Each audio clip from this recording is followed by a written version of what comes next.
નમસ્કાર ખેડૂત મિત્રો, બંસી ઝટકા મશીનમાં આપનું હાર્દિક સ્વાગત છે। તો આજે આપણે ઘણા બધા ખેડૂતની ડિમાન્ડ હતી કે આપણે ઘઉંની સિઝન ચાલુ થઈ ગઈ છે તો ઘઉં માટે હાર્વેસ્ટર જોઈએ છે। તો એના માટે આજે આપણે ઘઉં સાફ કરવાનું હાર્વેસ્ટર લઈને આવી ગયા છે।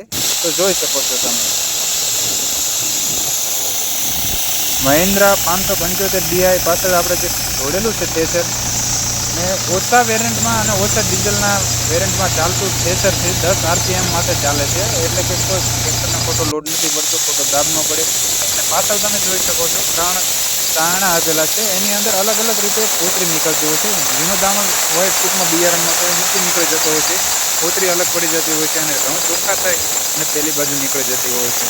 તો એની અંદર આપણે ઘણા બધાને એવું હોય કે નાના ટ્રેક્ટરમાં ચાલે, તો હા, નાના ટ્રેક્ટરમાં પણ ચાલે અને મોટા ટ્રેક્ટરમાં પણ ચાલે।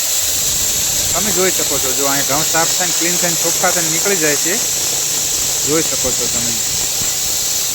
આવી જ રીતે ઘણા બધા હલરોમાં નીકળતા હોય છે, પણ આ હલર કંઈક અલગ પ્રકારનું છે અને કંઈક નવી ક્વોલિટીવાળું છે। ઉપર એની અંદર ઘઉં છે, ચોખા છે, જુવાર છે, બાજરી છે, ડુંગળીના બિયારણ, તલ, રસકો, જીરું, ઘણા બધા આપણે જે ખાદ્ય પાક હોય છે સાફ થઈ જતા હોય છે। અને તમે જોઈ શકો છો, જો પાછળ કોતરી ઉડાડી નાખે છે અને આ બાજુ ઘઉં નીકળી જાય છે।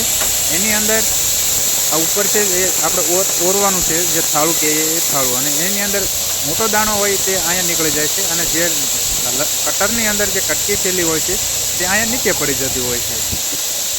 અને અહીંયાથી આપણે જે ઘઉંની કોથળીઓ જે ભરતા હોય છે તે અહીંયા પાછી કોથળીઓ ભરવી હોય તો કોથળીઓ પણ ભરાઈ શકે છે, તમે જોઈ શકો છો। તો આ ગુજરાતની અંદર ક્યાં મળે તો કે સાયલાની અંદર મળી જાય। સાયલા તાલુકો, સુરેન્દ્રનગર જિલ્લો, ઓલ ગુજરાતમાં ગમે ત્યાં જોઈએ તો સાયલાની અંદરથી મળી જાય। તમે જોઈ શકો છો ઘઉંનો ઢગલો કરેલો છે, એકદમ ક્લીન ચોખ્ખા ઘઉં નીકળે છે। તો આવા ખેડૂત મિત્રો નવા વિડીયો જોવા માટે અમારી ચેનલને લાઇક કરો, શેર કરો અને સબસ્ક્રાઈબ કરો।